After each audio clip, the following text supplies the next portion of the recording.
సమ్మె విషయంలో RTC JAC తగ్గేదే లేదంటోంది. 23 డిమాండ్లపై ప్రభుత్వం ఆమోదముద్ర వేయాల్సిందేనని నినదిస్తోంది. తమవి గొంతెమ్మ కోరికలేమీ కాదు, మేనిఫెస్టోలోని హామీలనే పరిష్కరించాలని కోరుతున్నామని జేఏసీ నేతలు చెప్తుంటే ఆసక్తికరంగా మారుతోంది.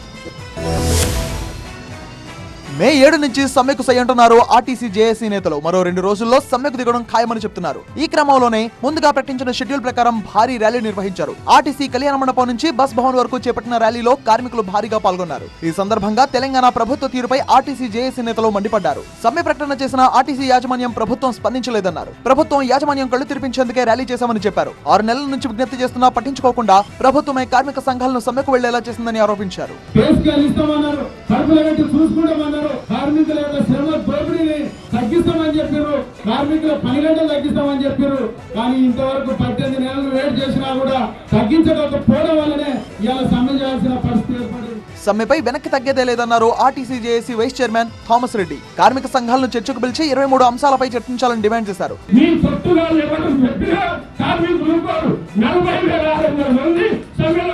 మొత్తంగా సమ్మె అల్టిమేటం దగ్గర పడుతున్న నేపథ్యంలో ఆర్టీసీ యాజమాన్యం తెలంగాణ ప్రభుత్వం ఎలా రియాక్ట్ అవుతుందో చూడాలి.